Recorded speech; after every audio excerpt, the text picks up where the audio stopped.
it's about the need for students to be better versed and more conversational in English, about bettering government schools. And what I'm reading off here are just some of the topics that we're focused on in many of the sessions that we have. We have the best of Andhra Pradesh, and I'd say the best of the country coming together to discuss these topics and kind of throw more light on how Andhra can take forward the kind of development that it's seen in the last few years as far as the education sector is concerned. And of course, for many of us, the highlight of this education summit is going to be the presence of the Honorable Chief Minister, Mr. Jagan Mohan Reddy, with us tomorrow morning. So we'll all, of course, be looking forward to his presence. So he's also going to be giving you a sense of all the steps that the Andhra Pradesh government has taken to ensure that the education for students, whether it's primary or secondary or higher education in the state, is truly, truly a game changer in Andhra Pradesh. Because many parameters, whenever we talk about a state's growth or even a nation's growth,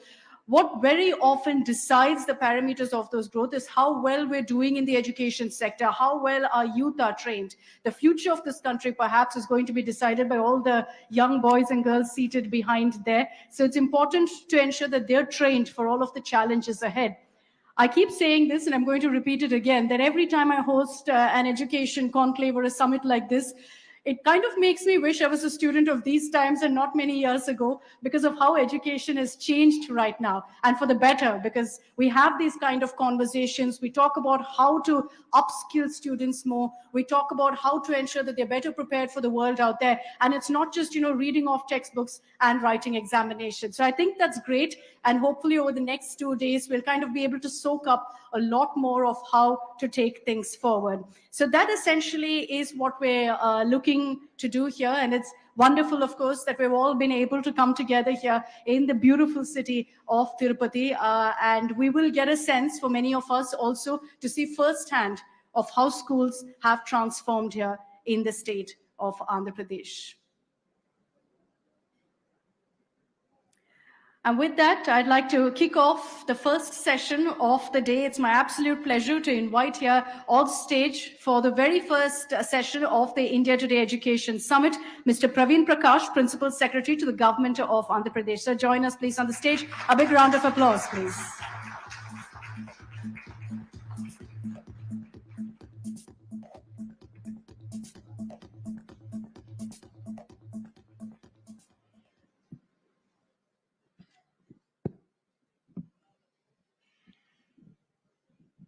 Good evening, sir. Good evening, ma'am. I think when I started off, I did speak about, what Andhra Pradesh has done right. And perhaps the starting point of that is kind of understanding how to get right the education policy of the government. What is going to be, the foresighted approach that you have when you're going to education in Andhra. So what was that about really, sir? How did you start that off? The reforms which the School Education Department of Government of Andhra Pradesh started in year 2019, when the present government assumed the office, all the reforms and the policy changes were fundamentally based on two big blocks.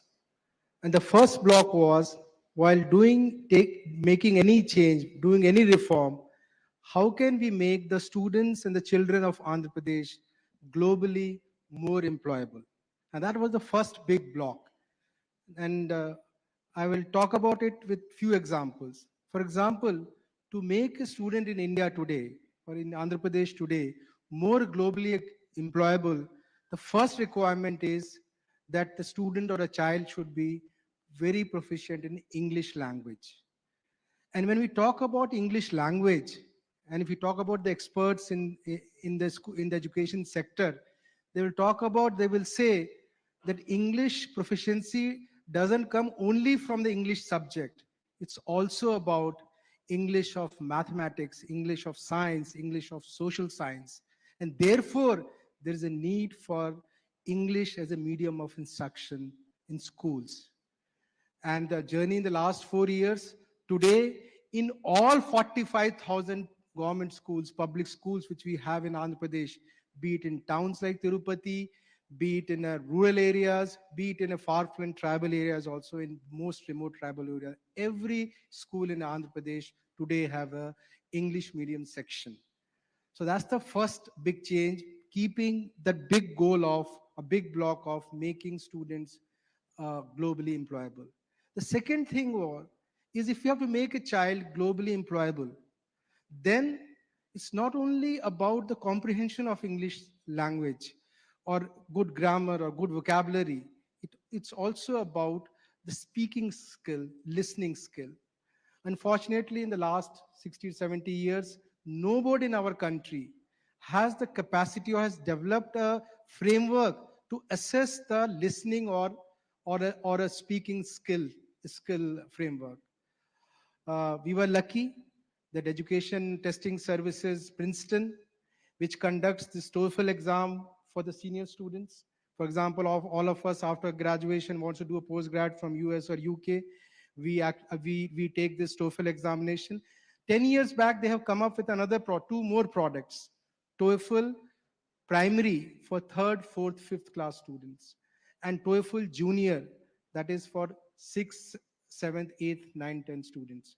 So we have signed up with them, we have entered into agreement with them, and now all these 45 lakhs, 40 lakh students who are studying in government schools in Andhra Pradesh will be doing this certificate course of TOEFL Junior and TOEFL Primary. Come April 2024, this April, all these students will be writing the readiness test for a TOEFL Primary and TOEFL Junior. So that's the second thing which we have done, keeping the bigger goal of making the students globally employable.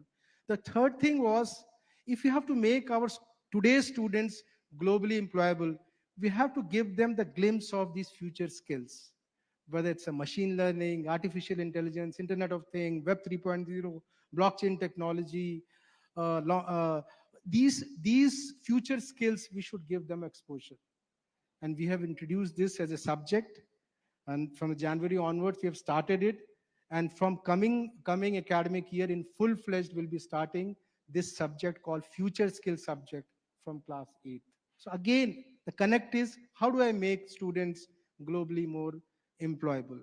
The fourth thing is, if you have to make in this era of, as I said about machine learning, artificial intelligence, if you have to make the students globally more employable, apart from whatever is our regular assessment process or regular subjects are there, we have to expose them to the new subjects.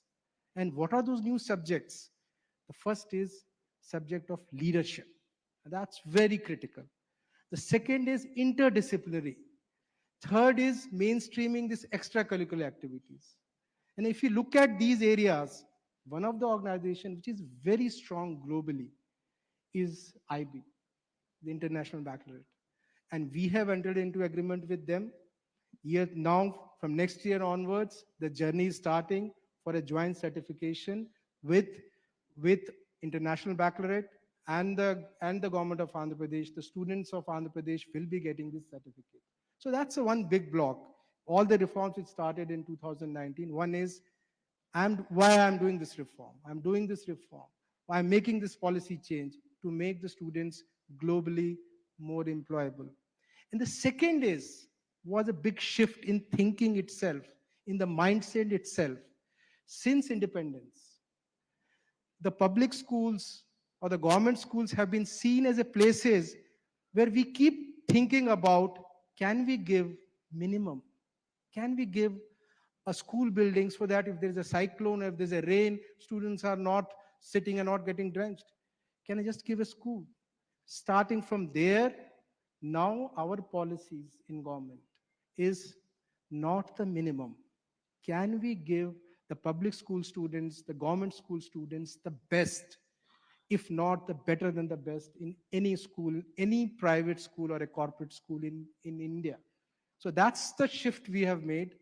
For example, we are not talking about if the typical thinking is talk about minimum a classroom. Andhra Pradesh is talking about the good ventilated classroom with fans, lights, with a digital board, with good benches. If the whole other places, if people are talking about in a government school, a child should have entitlement of minimum at least if you give two, if you provide two pair of uniforms, one set of textbook, it is sufficient. Andhra Pradesh is not saying this. Andhra Pradesh is saying what is the best which is being given to the student. When the students in this country of the best school goes to school, what all they have. So we have now to the students which provide in government schools, not only the uniform, not only the textbook itself, because we are making a transition from to an English medium. These are all bilingual textbook. In other words, the cost of printing this textbook is double than what for a normal one is. We're providing school bags, shoes, belt, and also to the class 8 students onwards, a personalized digital device. And what's the idea? The idea is the general thinking is in public schools, if you can expose the students for a shared digital device for an hour or two, for 20 students, one computer, it is sufficient. Andhra Pradesh says, what is the best available? What is the best in the country? The best in the country is class 8 onwards, the device, the personalized device. So that's the big shift. So to sum up again, the two big shifts which I see. One is make reforms, make changes in the system so that the students of Andhra Pradesh are globally more employable. And second, make the changes in the system, invest more in schools, because change this mindset of having minimum facilities to the students in schools in government sector or public sector, to the best facilities to the schools and students in government sector. You know, from what you've told us, the kind of reforms are quite simply amazing, transformational in Andhra Pradesh and in schools. But how, sir, and you started off by explaining that to me, saying that, you know, it isn't just in the cities of Andhra Pradesh. This is in most towns, all towns of Andhra Pradesh now, that you've ensured this kind of development seeps through. How did you ensure that? Because you've done that in just from 2019 to now. So how did you really do that transformation? How did you ensure that it seeps through into every layer? So, ma'am, as I said, it's not only about the towns. So we're not only talking about those schools which are there in 115 odd towns in Andhra Pradesh. We're also talking about these schools, these 40,000 schools which are there in these 10,000 villages, whether it's whether these villages are even the remotest tribal areas also. Ma'am, the way our system in our country is, it's it's the political leadership which sets up the agenda, and then we as a bureaucrats, as a civil servants, we take the agenda with total energy and implement this in the true spirit. So to achieve this, the first thing is about availability of budget. If we have money, then only we can get all those dreams. So first thing was, we were lucky that the government, our chief minister provided huge budget to our department. If we leave out the salary part, I mean, if you look at any state government school education budget, around 70 to 80% of the budget goes towards the salary of the teachers or other non-academic staff also. But if you leave out that, apart from salary, we have spent something like 74,000 crore in last 4 years. In other words, it is something like 9 billion US dollars. Now, that's a lot of money. And 9 billion US dollar, where it has gone. So if you compare a state of Andhra Pradesh size, a Andhra Pradesh size state in our country, for improving the infrastructure in the schools, spend something around average 250 to 300 crores. We spend in the last 3 to 4 years average 2,500 to 3,000 crore, 10 times more than any average state government does in India. So that's about school infrastructure. Second, if you look at uh, the student entitlement, which I talked about earlier, which is about books, uniforms, and all.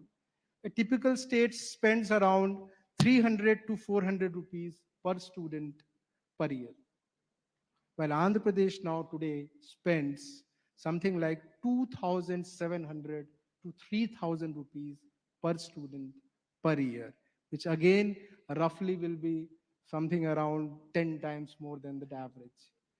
Third, uh, is if you look at the midday meal program, which is there in our country for the last 20-25 years, average state spends around per child per day 6 to 7 rupees. Andhra Pradesh spends 21 rupees per day per child. So is this transformation was possible, as I said, was this huge investment which is coming from the budget. And budget is nothing but a priority of a government.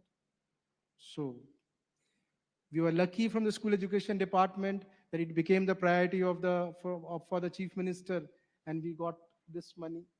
Digital technology, if you look at, as I said, this in most of the states, if you go and see, the public schools and government schools will have for 20 to 25 or 30 students one computer lab, desktop, or a laptop. Or you will see in those public or government schools one smart classroom or a digital classroom. Today in Andhra Pradesh, class 6th onward, we have from class 6 to 12th in our 6,700 schools, we have around 62,000 classrooms. Every classroom is a smart classroom. Every classroom is a smart classroom. I mean, you see the journey from, if I had done two per class, two per school, would have been around 12,000 smart classrooms. But we have not done 12,000 smart classrooms. We have done 60,000 classrooms. Second, we are giving personal device from 8th onwards, For which each means student. for each student, which means the ratio of 1:20 in Andhra Pradesh context has become 1:1. And that's the investment of, we are talking about investment which we have done in digital technology in the uh, last 2 years. It's only in last 2 years. We have spent something around 2,200 crores. So all this reform which we are talking about became possible because of agenda setting by the government, by the new government, and to back the agenda setting, to walk the talk, the budget which was provided to the school education department. But beyond that also, sir, to build this kind of digital infrastructure is a huge challenge. And to overcome that, not just in the sense of what you said about, ensuring the right amount of devices are given, ensuring these classrooms turn completely digital, is also upskilling of teachers, upskilling of staff. So how did you ensure that you looked into all of those aspects to make this kind of, tech-led learning possible? So if you look at this teachers' capacity journey in India in the last 20, 25 years, the model which till now India has followed in different states is a hand holding by high school teachers to they handhold the primary school teachers. There is a concept called school complex. So school complex, the nodal school will be a high school, and these high school teachers do a hand holding capacity building of a primary school teachers. So typically, for example, in Andhra Pradesh, we have 6,000 high schools, 6,000 high schools, and we have around 40,000 primary schools. So the ratio of say 7 to 8 or 9 primary schools. So these teachers do the hand holding. So that has been the practice in India. AP, Andhra Pradesh in the last 2 years went one step ahead. Why only the hand holding by high school teachers to the primary school teachers? If technology led teaching and learning is so critical, if it is so central to the education system, why can't higher education institutions? Why can't engineering colleges in Andhra Pradesh? Because the engineering colleges are the place, they are the hub of all digital technology? Why can't they be the center of building the capacity of teachers? So we took for building the capacity of teachers. So we followed two strategies. The first was the teachers, the assistant professors, the associate professors of computer science, of electronics, they became the mentor for the teachers teachers who in high schools and primary schools were to do this tech-led teaching. And the students have to do, these engineering college students have to do an internship or a project work in their final semester. Why can't technology-led teaching and learning also becomes one of the subject for their project work? As we speak now, today around 2,000 engineering students of final year, they are there in the schools. Each student handles three high schools, which means 2 days in a week. He goes there, talks to the teacher, talks to him in one-to-one, asks what is the fear you have, how you build your more capacity on technology-led teaching and learning. So almost continuous basis, apart from the professor building the capacity, the students, the final year students also going and having a one-to-one conversation with the teachers and building the capacity. So the student becomes the teacher essentially. Students becomes the facilitator, because now it's a new thing. In technology, as all of us know, in digital technology, what is relevant today I agree. is after 3 years it will And not be I must relevant. have never heard this strategy anywhere else before, of students being used to kind of teach teachers as well. So we are talking about a new level of connect or hub or spoke model, not from high school to primary school. We are talking about engineering colleges to high school. So that's the way we are approaching. Another aspect, since you brought up engineering colleges in the state, is that Andhra and Telangana has the distinct reputation of sending most students to the United States for studies. So is the government looking, sir, to kind of boost children and ensure that they're better prepared, better equipped to go to the United States and study? Or are you looking at bettering the infrastructure here so that most students say, hey, let me not go to America, let me stay in Andhra, in my hometown or in my city and study? See, the way our policy, and this we keep discussing in our review meetings also with our chief minister, and he constantly talks about this issue. Let's build their capacity, and let the final choice be left to the student. We should respect the decision of the students. We should respect the decision of the parents and students together. In fact, when the first time when we in 2020 we started, we have a scheme for the poor students from class 1 to 12, means scholarship, where every child, every student who has attendance of more than 75%, his or her mother gets around 13,000 rupees in compensation of the wage loss. A lot of discussion was there that let us do this scheme only for the students who are going to the government school. The chief minister was of the view, no, we should respect the parents' choice or the student's choice. Let the scheme be open even to the students, the poor students who are studying in private school. So it's not one against other. It has to be a positive competition. It should not be a restrictive competition. My government school should be so good that naturally the parents and students should come to me, not forcefully. Wonderful. In the last few years, has the chief minister had a checklist of sorts of how he wants education to be transformed, and how many of those boxes have been ticked essentially? So education and health, ma'am, they are very process driven and a long gestation sectors. It's not like it's not like a building which I have to construct in 1 year, 2 year, I can construct a building, a flyover I want to construct, I can construct a flyover in 2 or 3 years. Education and health, these two sectors are so much HR driven, human resource driven sectors. It requires a constant effort over a period of time. It requires a good 7 to 8 years, constantly working on those to get the results. But having said that, we have very encouraging signs.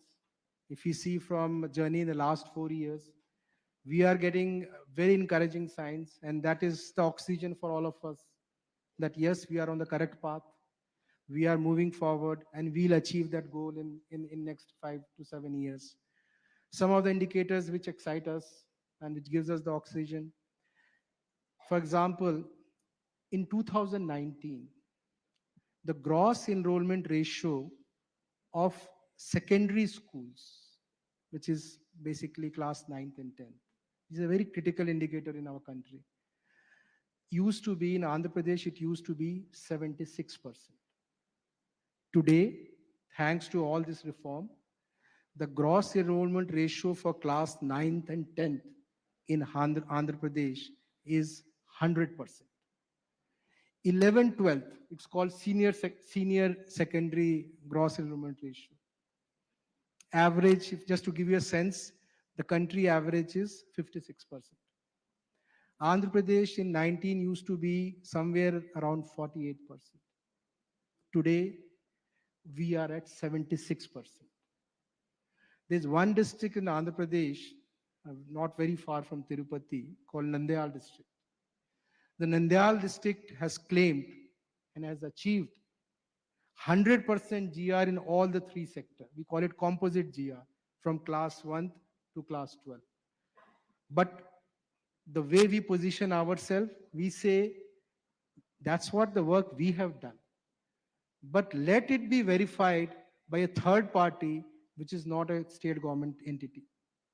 So we have requested the Quality Council of India, which is a Government of India organization, a very reputed organization. We have asked Quality Council of India to check and tell what we are saying is correct or not. I may say, yes, I have achieved 100%, I have done this, etc., etc. People may say, okay, you are the doer, and you are announced, you are the student, and you yourself are writing exam for yourself. So as we speak today here, the Quality Council of India has started their work in Nandyal. And 2 months from now, you will hear this news that Nandyal district has perhaps become the first district in the country. We have 600 such districts in our country. First district in the country which has achieved this composite GR. So one is access part of it.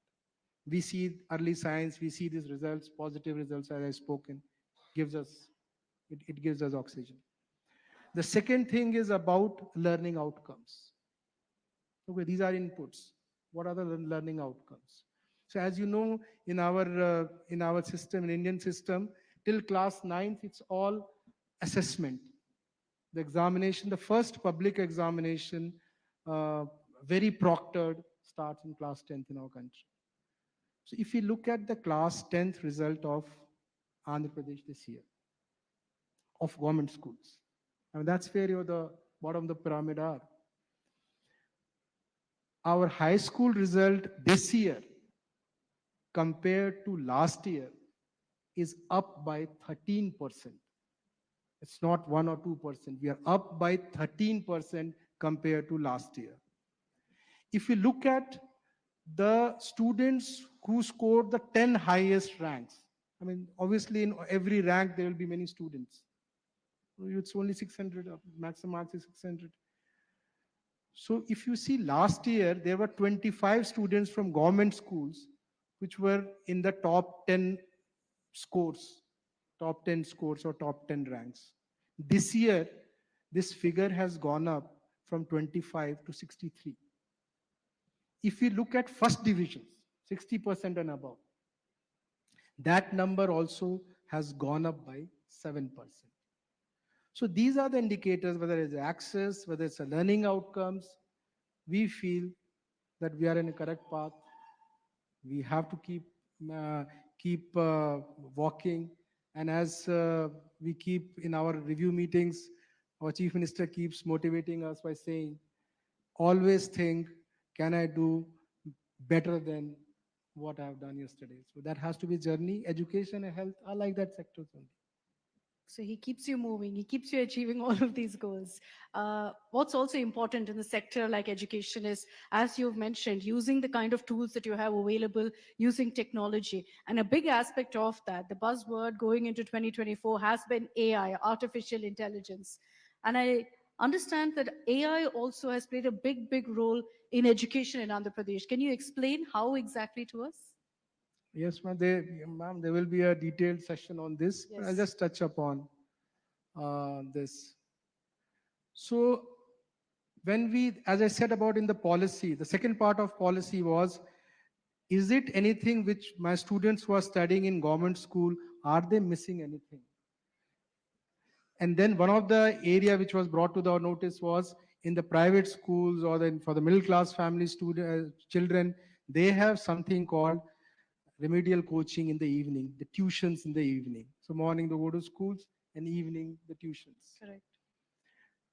How do, obviously we can't provide tuitions, but can technology help us in this? As I said, we gave this personalized device from the class 8 onwards to every student. And personalized device means a student has access to all that e-content 24 by 7. And then the content which we took was, which everybody, if you ask every second or third student in this country, the best in the country, the Byju's content.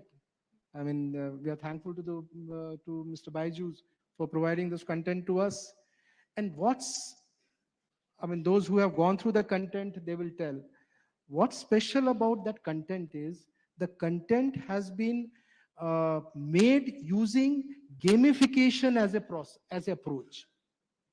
So like we get excited playing a video game where I've won this point, that point, this medal, you reach there, this destination. Similarly, this content which has been made by this Byju's company is actually been built using gamification as a concept.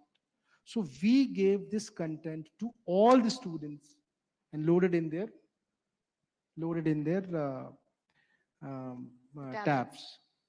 The second thing was, okay, I have seen the content morning and, in the morning time, the the teachers have told, evening I'm seeing the content. What will, if I have a doubt? What do I do till I have a doubt? I need a clarification. So we have also loaded a AI bot, a AI tutor in all those tabs. And you see, and you know this generative AI. Generative AI is, I can do a conversation. If you search through any other search tool like Google and all, it will just list out 1 lakh pages, 2 lakh pages, 3 lakh pages. But these generative AI will have a conversation as if I'm having a conversation with a human being. So these all tabs which we have been given, for example, we have 4 lakh, we have around 4 lakh students in every class. So all 4 lakh students in class 9, all 4 lakh students in class 8. We started this from last year, so 2 years over. So these 8 lakh students have this AI tutor. They have a tutor, they have a friend with them. They have a tuition teacher. You have a tuition teacher in the evening. But the way we have trained this AI bot, it will say, suppose it's a biology AI bot, and if a child asks any question other than the biology, then it will say, student, I am your biology teacher. I can't answer you anything other than that. So that's the way it has been trained. So that's the way we are using AI for the education purpose. We are also using AI for our governance process. For example, I'll just give you one or two examples about what governance. Now, As I said, we are spending a lot of money in providing midday meal. As I said, other states are spending 6 rupees, 7 rupees per child per day, and we are spending 21. So huge lot of money we are spending. Can I use artificial intelligence for monitoring the quality of meal which is being provided? So how did we achieve this? We on rotation basis, if school has a 15 or 20, 15 teachers, a 10 or 15 teachers. On a rotation basis, there's a duty of one teacher who takes this picture. So in all 45,000 schools, one teacher on a rotation basis takes the picture of this of the meal which is prepared on that day and uploads on the cloud. And this tool, which has been trained by actually the trained by using almost 2.5 crore pictures of meals, can detect is it a good meal or it's not a good meal. Similarly, as I said, we are spending so much money under infrastructure upgradation. In fact, not only upgradation, the chief minister was very particular that whatever infrastructure we are creating, we should have maintain it also equally well. So we have, perhaps we are the only state in the country which has a budget line called toilet maintenance fund. There is a separate budget head called toilet, which means this money will be used only for maintaining toilets, nothing else in the school. So almost we spend around, the budget line is something around 450 crores. So when we are spending so much money in constructing the best quality of toilets, maintaining, then similar thing has been done, that on rotation basis, there's a responsibility. You click the picture every day, put it in the cloud, again using almost 1.5 to 2 crore pictures of toilets. Now this AI tool is there, which reads it and tells it's a good toilet. And then that message goes to all the supervisory officers, whether they're at a block level, district level, etc. So AI for academic purpose and AI for a non-academic purpose, both we are using. That sounds amazing. And it's the best use, perhaps, of technology for education also. And as you said, also to kind of keep stock of what's happening in many of these school systems. You know, the government schools right now in Andhra Pradesh clearly have undergone this transformation, but there is, and it's very real. We've seen this many years ago, perhaps today lesser, but it's still there. A stereotype linked to government schools that, you know, private schools are better, government school students aren't the same. And today, when you talk about all of these opportunities, these kind of features, resources available with students, how do you also ensure that they're employable globally? The global employability opportunities are also available to these students. As I said, that all these interventions which we are making in the beginning itself, I was explaining, if if if 5 years from now, or 7 years from now, if a student from Andhra Pradesh government school says, I have TOEFL primary certification, I have TOEFL junior certification, my 10th class certificate or my 12th class certificate is a joint certification with the international baccalaureate. I have also a subject certificate with the future skills like artificial intelligence, machine learning.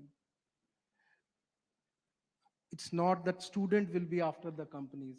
We feel other way around. Companies will be after the students of Andhra Pradesh. Amazingly put.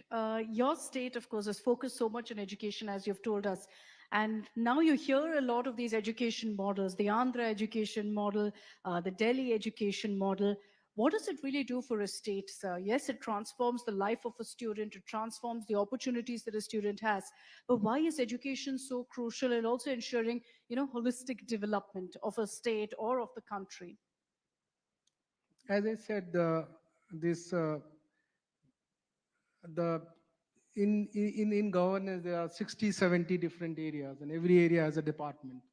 The departments, different departments in government. and it's the political leadership which then prioritize out of 1 to 70. So definitely, why education has been in so much in focus in Andhra is under so much talk. Everybody's talking about Andhra Pradesh model, is uh, is because it has been put as a very high priority by the chief minister. Why chief minister has put it at a high priority? He is there tomorrow with you. Perhaps you will ask this question from him. What I understand, what a sense I get, and the correct answer will be given by him also.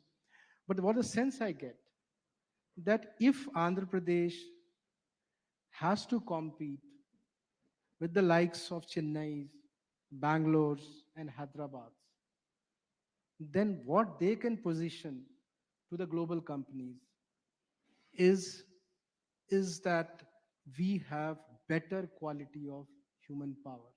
We have globally employable human power. And I have heard this from the chief minister many times, because the two big areas where uh, AP has advantage over others, even we don't have Chennai's and Bangalore's and Hyderabad's, is one is port-led industrialization. On the east coast, we have the longest coastline. And second, the AP is endowed with beautiful nature. So the ecotourism is possible. And he keeps talking about it. In these two sectors, these service sectors have to grow. Then the students, the youth of Andhra Pradesh should be globally employable. If they are globally employable, the best industries will come and put up their shops in the industrial zone, which are there next to the ports.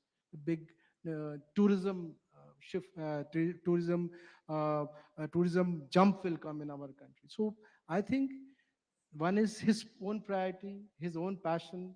I think when we see him, he He's so personally passionate. so now we see it's January. It's January. The election is only two and a half months. Ideally, and our state is going for election, which is both parliament as well as assembly election. It's a big thing for the state. So ideally, the chief minister should be only thinking about politics. But every day, almost every day, from him or from his office, I get 3 or 4 calls. What happened to that project? What happened to that project? What happened to that project?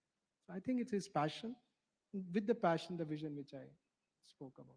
And as Mr. Prakash said, tomorrow, of course, we'll hear from the Chief Minister himself about his personal passion in transforming education. Going forward, sir, with all the reforms that you've undertaken to change the face of education in Andhra Pradesh, going forward in the years to come, what do you think needs to be kind of added up to pad up the education sector in Andhra? What really will give it that leg up after the steps that you've taken so far? I think the big project which we are looking up to is our partnership with IB, the International Baccalaureate. Uh, we have entered into a partnership with them, and the next 1 year, we will be training all our officials, not only teachers, but officials, and we'll start this journey of, and the partnership which we are doing with the International Baccalaureate or IB is in a very sequential or progressive manner. We're starting every year one class. So the whole transformation of IB inspired teaching will happen in government schools in Andhra Pradesh from 1 year from class 1, the next year class 1 to 2,